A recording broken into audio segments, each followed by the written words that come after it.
je crains fort que l'aventure même du cinéaste Tarkovsky, avec les difficultés qu'il a rencontrées, déjà politiques, et donc son exil qu'on lui a imposé de la Russie, quand même, l'une des expressions les plus parfaites de ce que c'est, on en parlait hier, l'âme russe, était exclue de la Russie, ce qui est quand même terrifiant. Bon, enfin, vous verrez que les crimes staliniens n'ont pas été. Il a pas, c'est pas le seul, en fin de compte, crime. Non, mais ce qui m'intéresse justement, c'est que je me rends compte que dans le cinéma d'aujourd'hui, euh, de plus en plus est abordé le problème de la relation avec les pouvoirs, et en particulier le problème de la religion. Malraux avait dit que le XXIe siècle serait celui je ne sais plus s'il avait dit religieux ou religion. Il avait dit, c'était quoi, religieux ou religion? Religieux, bah, donc il avait raison. C'est ça. Parce que je crois que ce qu'il faut dire de plus en plus, c'est que le religieux doit gagner contre la religion, contre les religions. C'est beaucoup plus simple. Mais alors ça, on en parlera si vous voulez tout à l'heure, on n'en parlera pas comme vous voulez. Mais à vous de réfléchir un tout petit peu ce que ça veut dire. Et il est exact que Tarkovsky, même s'il est évidemment très très imprégné de la religion orthodoxe, enfin s'il l'exprime admirablement bien, son œuvre, et ça encore aussi Chris Marker le met bien en évidence, est une œuvre faite sur le religieux, c'est-à-dire sur le rapport de l'homme, ou je dirais de l'être vivant, parce que pour moi ça dépasse l'homme, de l'être vivant et de l'univers, et par conséquent de la nature. Et le religieux, c'est ce rapport-là, individuel, à la religion, c'est la confiscation du religieux, donc l'individuel, par une société, quelle qu'elle soit, qui veut à ce moment-là s'en servir comme instrument de pouvoir, ce qui est tout à fait différent. Bon, alors maintenant que je vous ai dit cette grande chose, maintenant revenons quand même à des choses plus simples.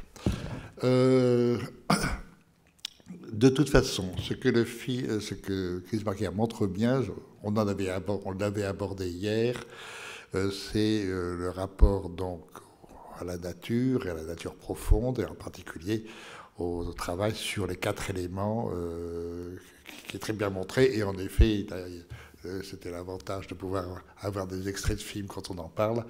La première scène, donc la scène du ballon dans Andrei Roublev, en effet, dit bien les quatre éléments, et dire c'est curieux, il oublie la terre. Or que quand on regarde les chevaux qui courent dans la nature, dans le plan, une fois qu'on a traversé, qu'on est dans l'air, il y a le feu, l'air. Ensuite, il y a l'eau que l'on traverse, enfin que le ballon traverse, et ensuite on aperçoit une plaine immense où courent les chevaux, et ensuite pour revenir à la terre. Bon, jouer justement sur l'élémentaire, c'est le propre vraiment du génie de Tarkovsky. Ce n'est pas d'en parler comme ça, bon, la terre, l'air, etc. Ce n'est pas de filmer l'air, la terre, le feu, tout le reste, non. C'est de les rendre absolument présents je dirais, de leur donner un corps cinématographique. En effet, là aussi, c'est abordé, et il a entièrement raison. Je n'ai pas eu le temps hier de le dire sur Roublev, mais c'est évident que Roublev, et c'est toute l'œuvre de Tarkovsky par ailleurs, ne fait que de parler qu'est-ce que c'est que l'art, donc qu'est-ce que c'est qu'un artiste, que doit servir un artiste. En réalité, toute la dramaturgie de Roublev, du film, n'est pas de montrer l'artiste au travail, mais bien de montrer les affres d'un artiste face à l'immensité de ce qu'il doit atteindre. Et donc, l'œuvre ne peut n'apparaître qu'à la fin du film, Donc on ne le voit jamais travailler à sa peinture pendant le film, comme on avait signalé hier. Et donc, en effet, chez Tarkovsky, l'autre rive, puisqu'on en parle aussi ici, l'autre rive, ce n'est pas l'au-delà, justement, ça serait encore non, c'est qu'est-ce qu'il y a qu'est-ce qui est de l'ordre de l'universel et de l'univers.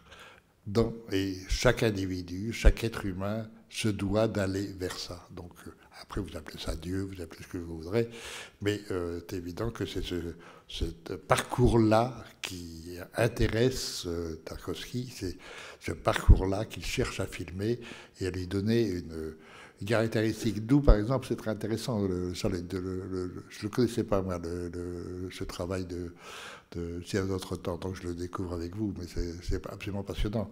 De le voir au travail, c'est fabuleux. Fabuleux, parce qu'on s'aperçoit. Alors moi, je l'avais rencontré, Tarkovsky, tout à fait au début, c'est-à-dire à Venise, lorsqu'il avait présenté L'Enfance d'Ivan, son premier film. On avait sympathisé, façon de parler, mais enfin, on avait un peu bavardé. Et à l'évidence, enfin, je n'ai pas osé l'écrire dans les cahiers, mais c'était à l'évidence le cinéaste russe, le grand cinéaste russe nouveau, quoi. C'est-à-dire celui qui est en effet sur les 30 ans. Bon, alors, est intéressant quand on voit son film là, que je ne connais pas par ailleurs, en plus celui-là, le film d'école, où on voit les deux tueurs, qui me semble, il ne s'est pas dit, mais qui me semble être les deux frères Konchalovsky et Mikhaïlkov, avec lesquels il a travaillé. Et c'est très intéressant, puisque Mikhaïlkov, en effet, a été un grand soutien du régime communiste et aujourd'hui du régime de Poutine. Donc c'est quand même le maître dominant du cinéma soviétique, du cinéma russe, pardon, soviétique d'abord et russe aujourd'hui. Et donc c'est amusant qu'il ait eu cette intuition. En même temps, c'est pas vrai. Mais puisqu'il a travaillé avec Konchalovsky, il a travaillé avec Mikhaïlkov. Donc on peut pas l'accuser de ça. Mais l'idée de leur donner le rôle de deux tueurs est amusant. Bon, ça c'était une petite parenthèse. Ceci étant dit, je vous laisse un peu la parole parce qu'hier on n'a pas eu le temps de développer à la fois sur Roublev, mais aussi sur le cinéma de Tarkovsky, parce que ce matin je voudrais apporter davantage l'écriture de Tarkovsky. Alors si vous avez déjà des questions à poser, là je vous ai fait une espèce de je sais pas quoi, de réaction au film de Chris Marker. Oui, pardon. Oui, voilà. Il y a une phrase dans le film de Marker, il dit à un moment donné que chez Tarkovsky, le travelling, plus qu'une affaire de morale, est une affaire de métaphysique. Alors que serait une métaphysique du cinéma, et telle qu'en tout cas Tarkovsky la propose? Alors ça fait partie du travail que je me propose de faire sur les deux extraits. Comme vous n'avez pas ici ni Stalker ni le miroir, je vous ai pris l'ouverture des deux films. Dont vous avez vu d'ailleurs, en tout cas sur le miroir, vous avez eu 2-3 plans.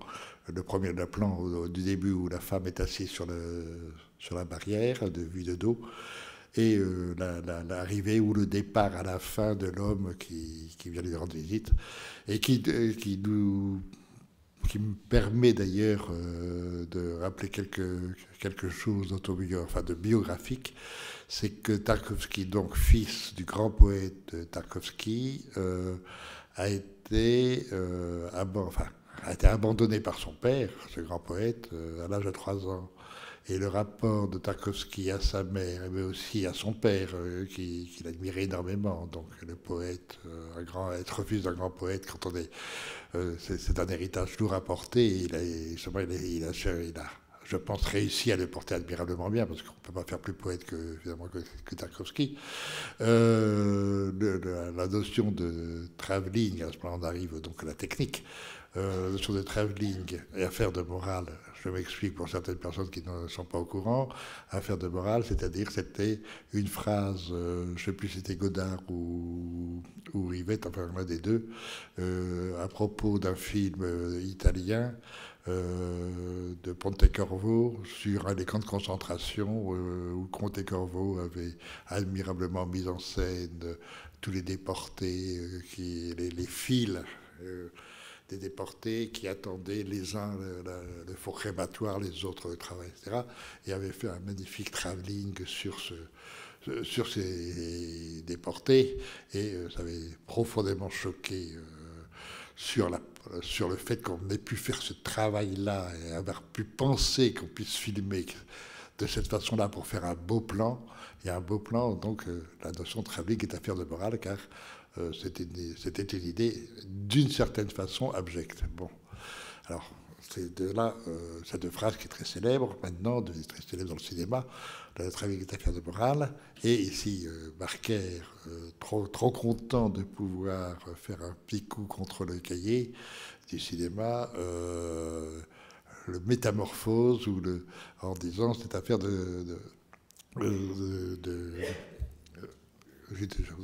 métaphysique. Et c'est ce qui est vrai. Mais cette métaphysique, c'est, à mon avis, justement le rapport à la nature, à l'univers, qui est en effet le propre même. Mais alors, vous allez voir que ça va beaucoup plus loin que ça, en fait. C'est assez stupéfiant le travail de Tarkovsky sur le matériel et la technique cinématographique. À quoi ça sert un objectif? À quoi ça sert un mouvement d'appareil? À quoi ça sert une lumière? À quoi ça sert une couleur? Etc. Et travailler sur le propre même de la mise en scène, c'est-à-dire l'art de faire circuler. Qu'est-ce qu'on fait circuler? On fait circuler évidemment des personnages, donc des individus. On fait circuler, laisser ou non, une caméra, c'est autre chose. On fait circuler des sons, on fait circuler des lumières, et on fait circuler ou non circuler tout un ensemble de choses qui sont et qui forment le cinéma, puisque un film, c'est une circulation. Et depuis le début jusqu'à la fin, il y a 1 heure, 1 heure et demie, 2 heures, 3 heures de circulation. Bon. Cette circulation, évidemment, est là pour entraîner le film, les personnages, leur action, leur situation, et le spectateur, qui est quand même le but. Bon. Alors, dire le travelling est affaire de métaphysique, c'est donc déjà éliminer tout ce qui est de l'ordre de la situation dramatique, donc de l'action dramatique. Qu'est-ce qui va agir sur? Ici, ce n'est pas ce qui va agir sur, c'est l'univers, c'est la nature qui agit sur. Donc, on filme cette action sur, et non pas l'action de l'homme sur. C'est l'inverse. Il y a une inversion. Bien dit, quand même, il m'agace, Marker. Il a quand même bien vu, en effet, que le cinéma américain, caméra, un léger contre-plongée pour faire valoir et valoriser l'homme, dominant l'homme américain, l'homme donc de l'action, et l'action allant vers, enfin, pour reprendre, j'ai déjà dit, mais enfin, reprenons-le pour ceux qui n'étaient pas là, une action dramatique, la dramaturgie, c'est passé, présent, futur. Bon. Là, on ne va pas s'amuser à faire toute la réflexion sur ça, mais enfin, disons que une action dramatique, c'est un passé bloque le présent. En général, c'est une mort ou enfin, au départ, on peut dire que, me semble-t-il, peut-être que je me trompe, hein, mais me semble-t-il que la dramaturgie est née au moment de la sédentarisation, au moment où il a fallu transmettre. Donc, au moment où il a fallu transmettre par héritage. Regardez bien les premières œuvres dramatiques, qu'elles soient grecques ou peut-être d'autres pays, sont des problèmes d'héritage. Il y a quelqu'un qui est mort, qui va hériter? Donc, blocage du présent, situation de crise, résolution de la crise par un futur qui résout tout. Alors, à chacun de travailler sur cette, je ne dirais pas cette thématique, mais cette mécanique. Le cinéma américain a travaillé à fond ce système, donc de l'action qui est évidemment extrêmement prenante, puisqu'il faut à la fin résoudre. Et cette résolution ne peut se faire que par la réussite, puisque c'est l'idéologie américaine, et cette réussite ne peut être qu'individuelle. Dans un groupe, bien sûr, mais c'est l'individu, donc c'est l'individualisme. Et c'est lui qui résout la solution, donc c'est les héros, et la solution, c'est à ce moment-là le futur, et le futur, lui, vient résoudre et le passé et le présent. Et donc, tout le cinéma américain est fait sur le happy end. Ce n'est pas pour rien, le happy end, c'est fait, justement, c'est une fin heureuse. Le cinéma européen est beaucoup moins... Enfin, je dirais, la dramaturgie européenne, mais progressons dans le cinéma, est beaucoup moins faite sur cette idée-là, et on est quand même moins sensible à l'idée de la réussite à l'américaine, même si beaucoup de films imitent ce principe-là. Chez les Russes, c'est très complexe parce que déjà le cinéma russe, et là puisque vous allez avoir une rétrospective du cinéma russe à partir des années 1920, lorsqu'il va y avoir tout un effort de recherche théorique sur comment lutter contre le cinéma enfin, le cinéma hollywoodien tel que Griffith l'avait inventé et tel qu'il va être poursuivi pendant des dizaines d'années jusqu'à presque encore, même encore aujourd'hui pour certains films, de toute façon. Donc, comment construire, et entre autres, comment casser l'action dramatique. Et par exemple, ce que fait Eisenstein, c'est travailler un plan, travailler comme un bloc, d'où la construction extrêmement formelle d'un plan eisensteinien qui doit se poser, s'affirmer violemment, et le plan d'après est tout aussi fort, et la rencontre de ces deux plans est une espèce de choc énergétique qui justement permet au film d'avancer. Regardez un film d'Eisenstein, le montage, évidemment, ce qu'on appelle le montage attractif, devient l'essentiel, et c'est un montage qui dit le contraire du montage hollywoodien, qui est un montage de camouflage, de dissimuler la rupture, puisque si vous faites un montage, vous êtes obligé de faire une rupture, puisque entre un plan et un autre plan, vous avez une coupure. Donc il y a rupture. Tout le cinéma américain, c'est comment, enfin pendant très longtemps, le cinéma classique, comment ne pas voir la rupture, comment oublier la coupure. Tout le cinéma russe était comment affirmer la coupure, comment au contraire montrer que la lutte, c'est plus que la lutte des classes, c'est la lutte des plans. Et que à ce moment-là, l'énergie révolutionnaire qui s'en dégage, alors après vous vous débrouillez avec l'idéologie qui a été tirée de ça, mais bon, alors évidemment on peut, là je fais une petite parenthèse, mais Eisenstein, c'est admirable sur sa théorie. Sur l'effet produit de cette théorie, en fait, quand on se dit à quoi ça aboutit à l'idéalisation parfaite du cinéma publicitaire. Regardez les films publicitaires, c'est fait là-dessus. C'est fait comment travailler les plans qui font des chocs, et ces chocs-là pour produire un effet d'achat. Ce qui n'est pas tout à fait marxiste. Donc c'est intéressant de voir aussi qu'on peut avoir des théories tout à fait admirables. Alors ce qui est intéressant chez Tarkovsky, c'est que bien sûr qu'il connaît son cinéma russe. Même s'il a d'autres connaissances cinématographiques, et on le sent. Il a une immense culture et ça se sent de bout en bout. On a parlé hier de Rossellini, Bergman, son importance Bergman, même le cinéma américain qu'il connaît bien sûr, le cinéma français, je ne sais pas s'il connaît bien le cinéma français, c'est pas sûr ça. Enfin, c'était moins sûr. Le cinéma italien, il le connaissait bien en tout cas. Et comment ce cinéma de Tarkovsky va jouer en revanche non plus le choc, mais des ruptures qui sont des ruptures narratives. Pourquoi dans ce qu'on est avec tel personnage, telle situation, dans ce coup il y a autre chose, dans ce coup il y a autre chose. Regardez, pour ceux qui étaient là hier soir, rappelez-vous l'arrivée des Tatars. Bon, normalement ça devrait être une scène continue. Et c'est plein de discontinuités. Mais ce discontinu devient un élément dramatique en soi. Ça donne une force extraordinaire. Ce qui est donc très original chez Tarkovsky, c'est de repenser le dispositif de la dramaturgie. Alors, quand on voit Le Sacrifice, et vous allez le voir ce soir, qui est, bon, je pense, le plus beau film de Tarkovsky, les autres étant déjà admirables, donc ce n'est qu'un petit degré supplémentaire, mais pas plus.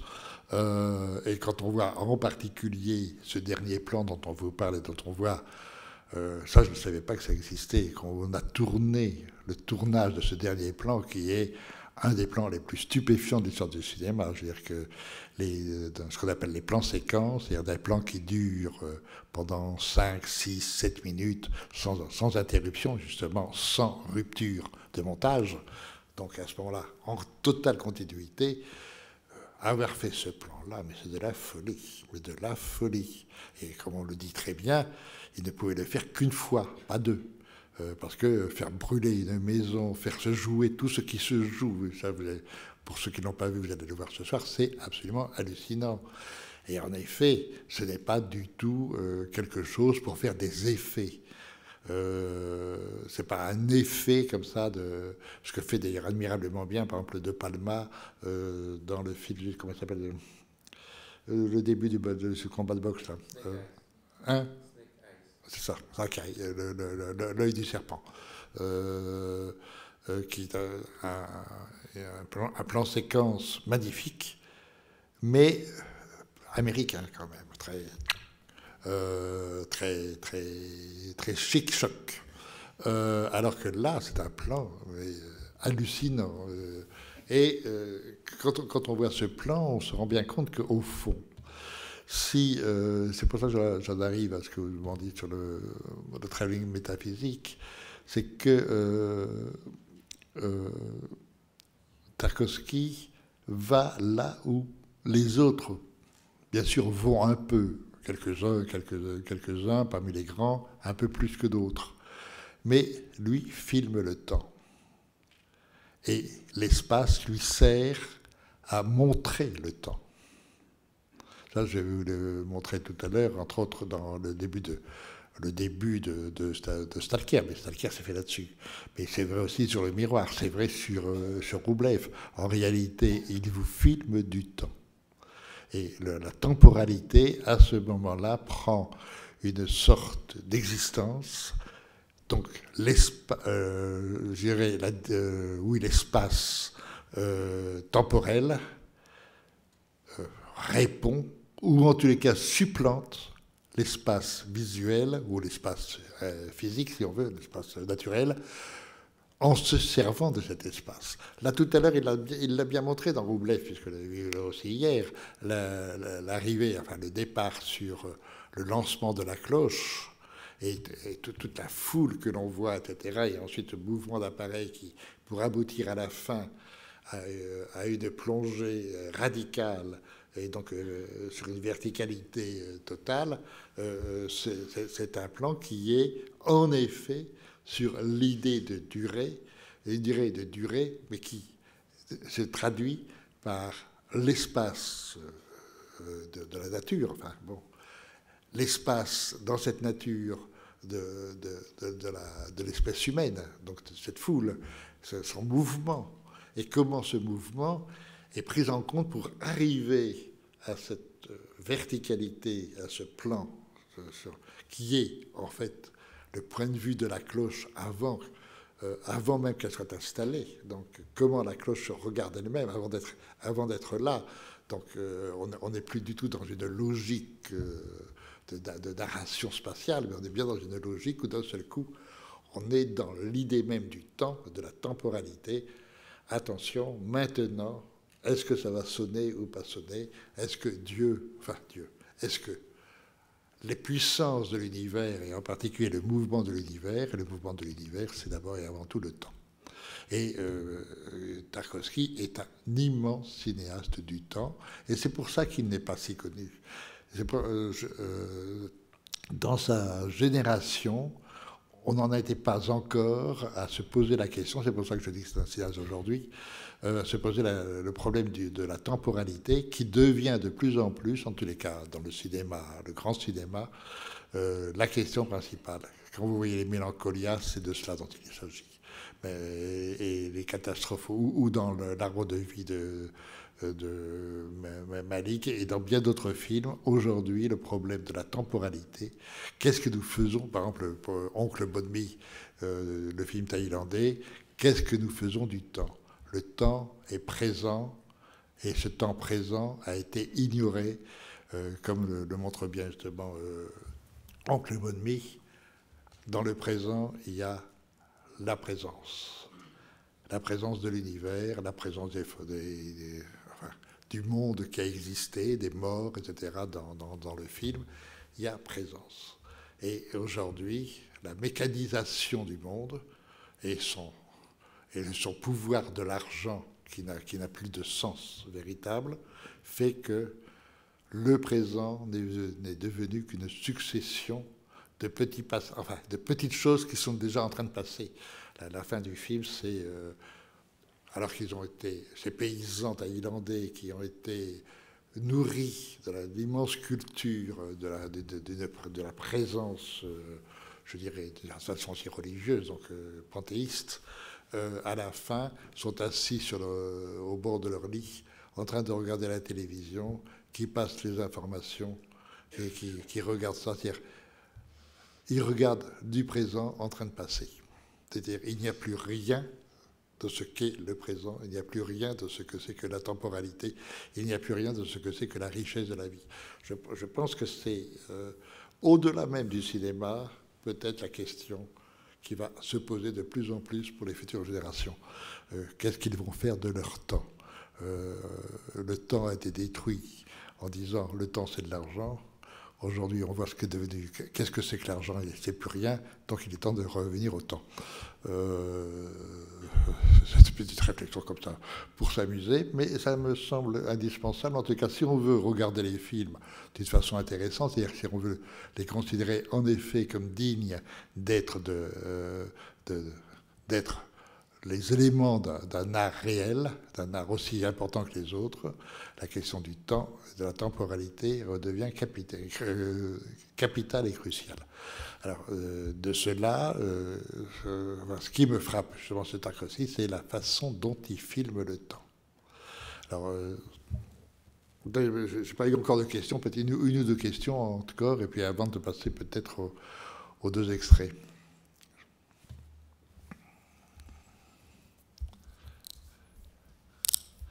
Bon, c'est peut-être un peu hard pour un début de matinée.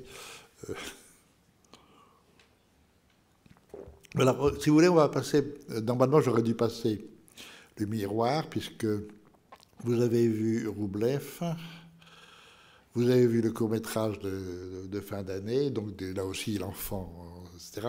Ah oui, j'oublie de dire que justement, Tarkovsky a toujours été très marqué par cette séparation avec son père et son enfance aussi de la guerre, puisqu'il est né en 1932, donc il avait 10 ans en 1942, au moment où la guerre arrive en Russie.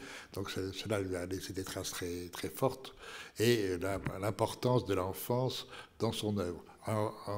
Qui est au-delà, et là encore Chris Marker l'a bien montré, et ça je ne connaissais pas du tout, je ne savais pas qu'il avait monté Boris Godunov, mais en effet la mise en scène que l'on entrevoit,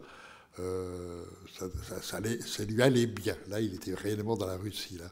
Et en particulier sur l'idiot, pour reprendre l'expression ou le naïf, l'idiot que vous avez dans la deuxième scène, juste après le ballon dans Nevsky, la deuxième scène justement du fou, de l'idiot, qui vient se faire arrêter parce qu'il dérange l'ordre religieux, donc l'ordre social, l'ordre de la religion, pardon, pas l'ordre de religieux. Donc, et ce personnage-là qui à la fin va revenir accuser Nureyev de l'avoir dénoncé. Bon.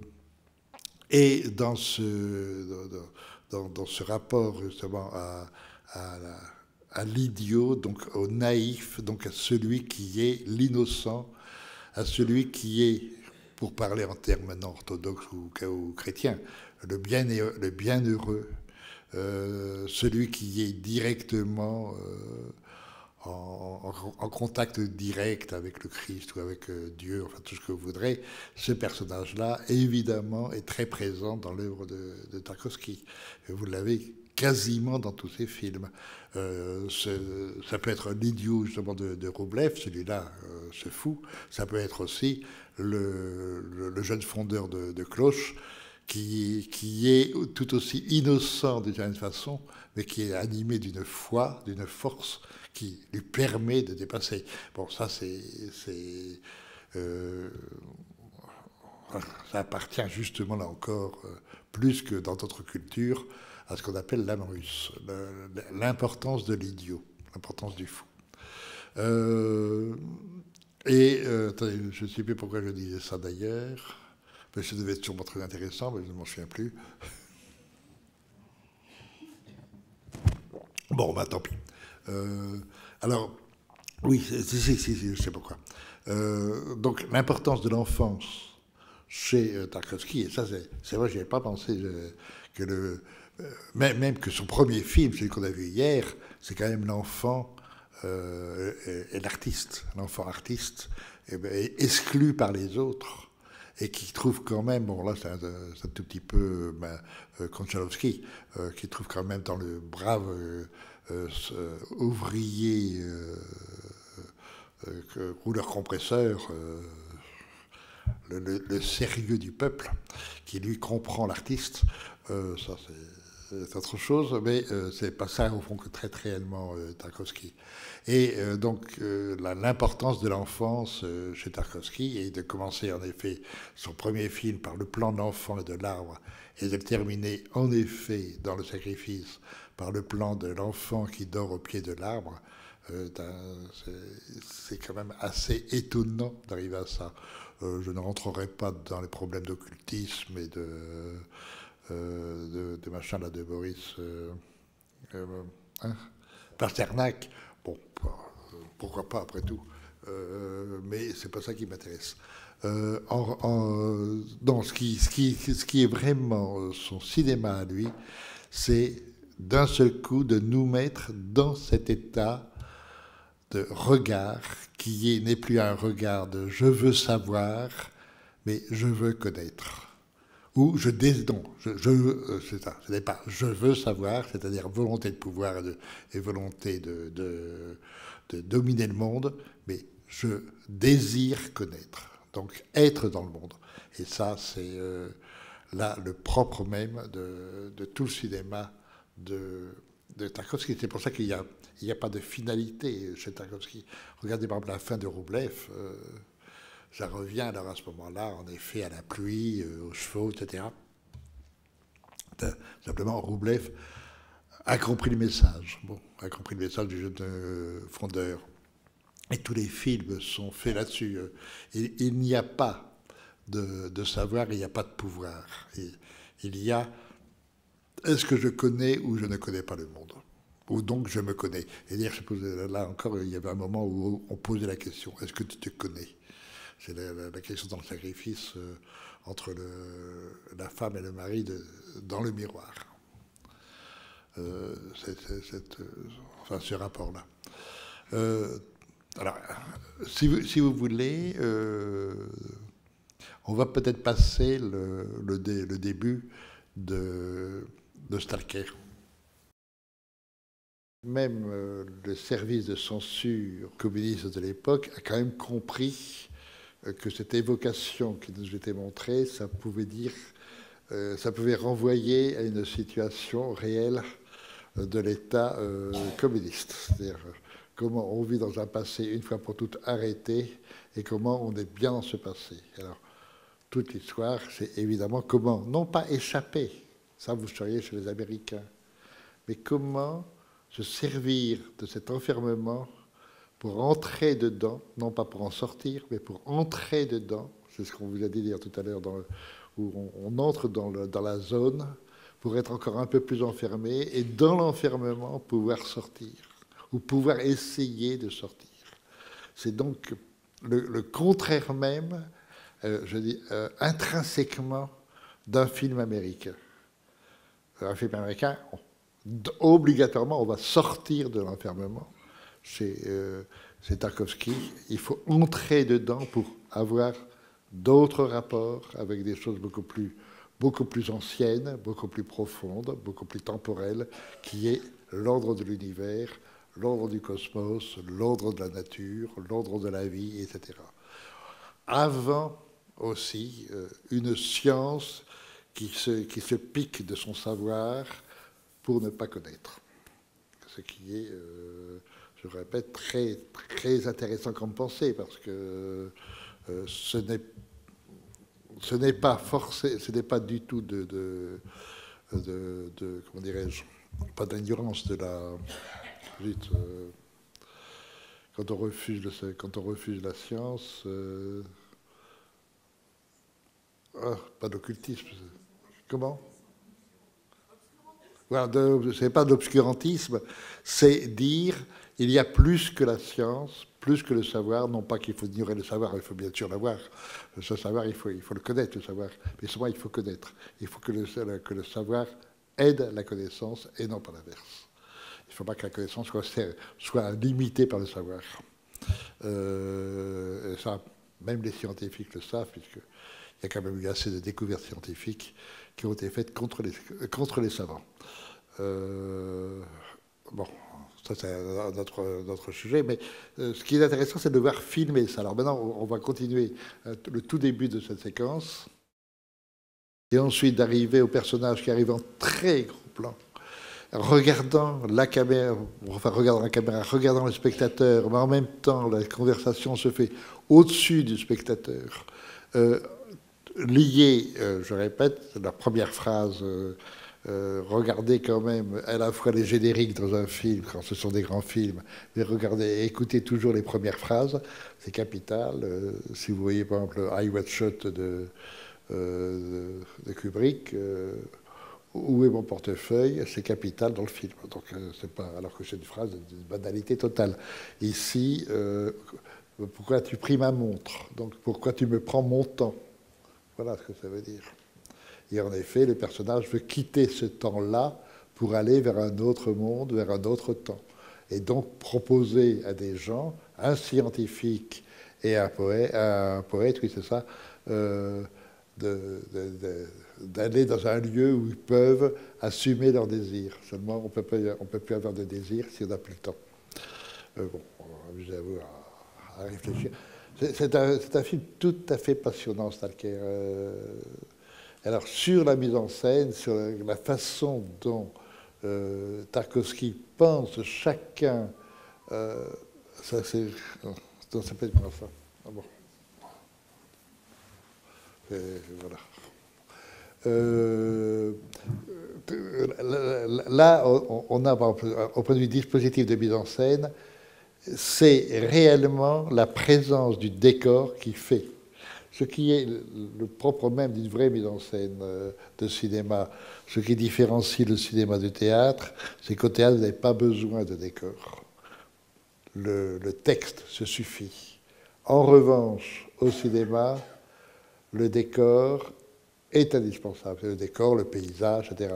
Les personnages sont dans un décor. Et il y a une dramaturgie que le cinéma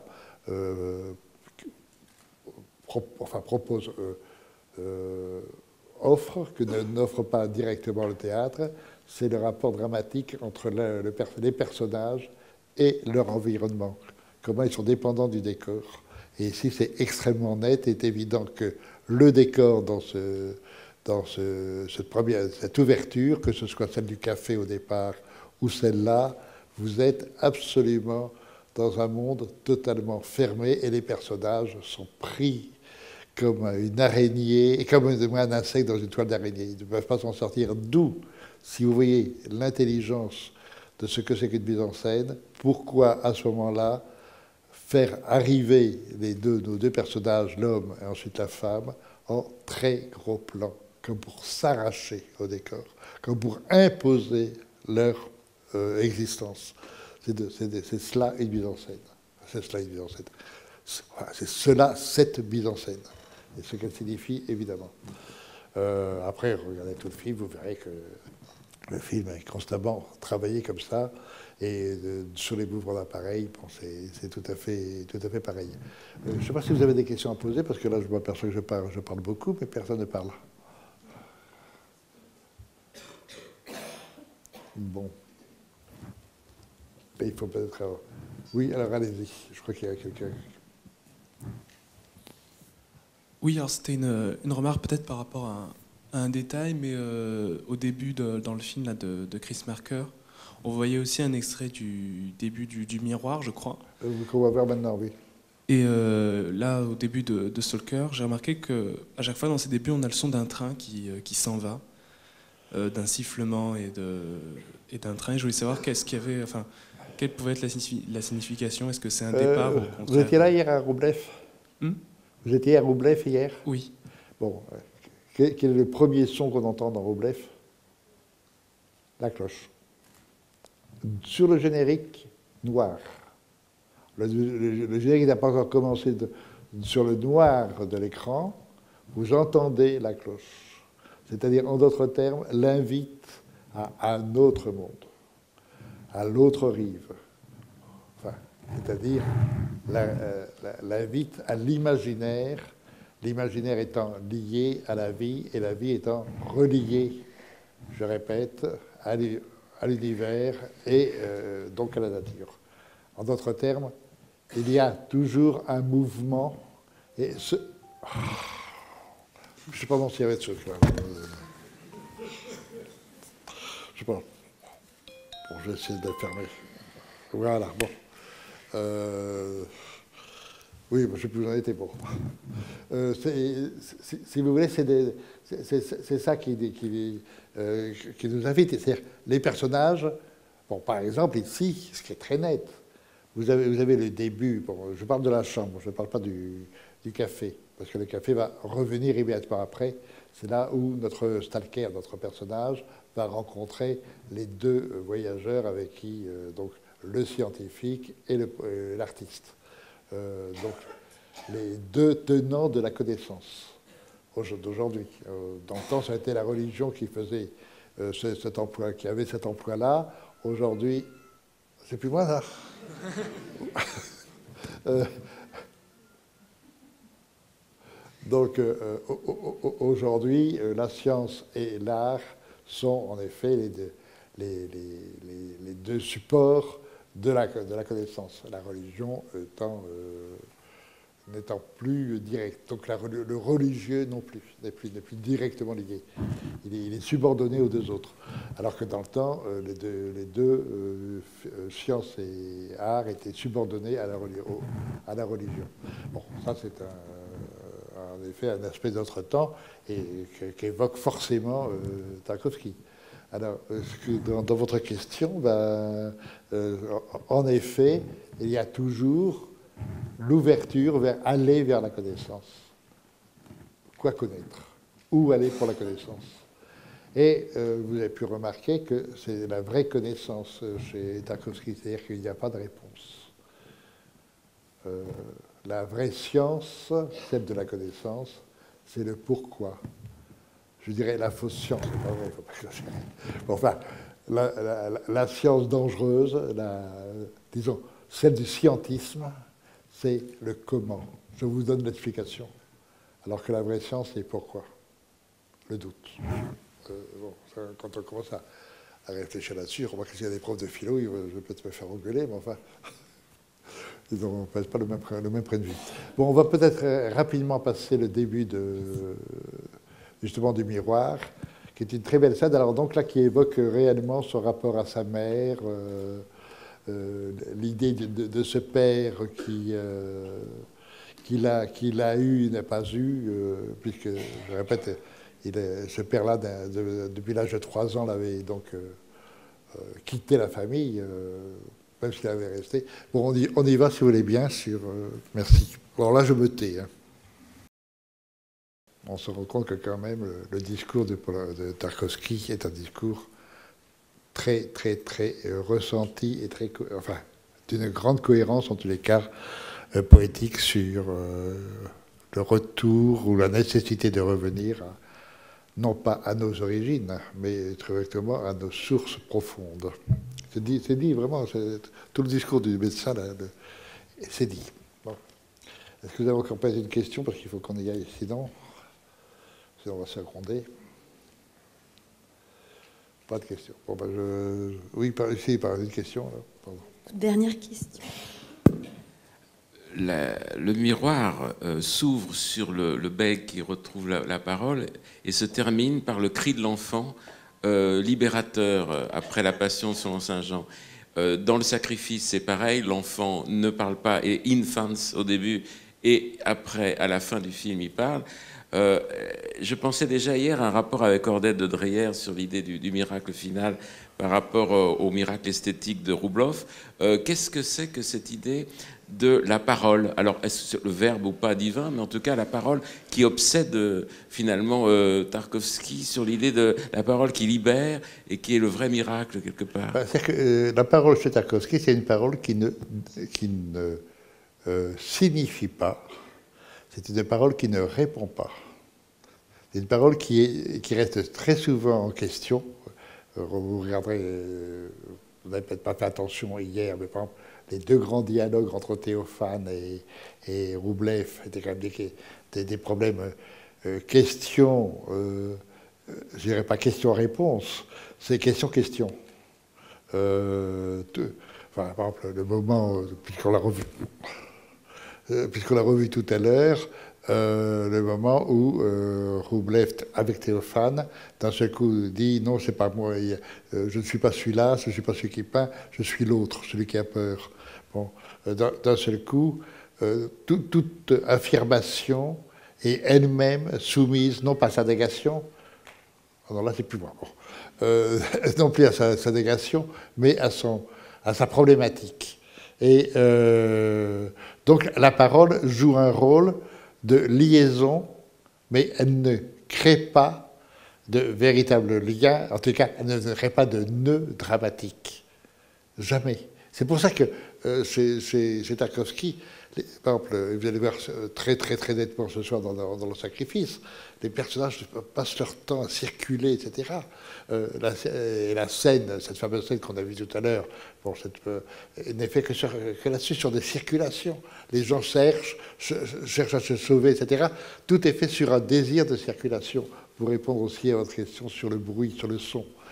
Quels sont non pas s'évader, essayer d'ouvrir d'autres circulations que celles qui nous sont imposées, ou que celles qu'on s'impose soi-même. Je trouve, en effet, c'est complètement idiot que j'avais oublié cette séquence d'ouverture sur le malade mental. Bon, plutôt malade mental, c'est pas vrai, c'est pas malade mental, mais enfin, disons le maigre, enfin, celui qui a une difficulté psychique, et avec le côté de la science, du médecin scientifique qui lui ordonne, etc. Bon, alors maintenant, je te règle tes problèmes, tu vas être guéri, il suffit que tu obéisses. C'est tout. Et ça, c'est une mauvaise parole. Et c'est une mauvaise parole, alors que maintenant, il a libéré sa parole. Voilà, alors là, vous êtes dans l'ambiguïté, mais remarquablement intelligente, où en effet, où est la vraie parole, si c'est peut-être pas celle muette de ce que l'on ressent, et non pas de celle qui circule, mais qui fait une circulation inefficace. Ce que vient de dire ici le médecin. C'est exactement son discours. C'est-à-dire que je ne vous ai pas inventé le discours, vous l'avez entendu, très nettement. Et en plus, regardez comment c'est fait, comment c'est écrit, j'entends en termes d'écriture cinématographique, et vous verrez que c'est dit aussi là.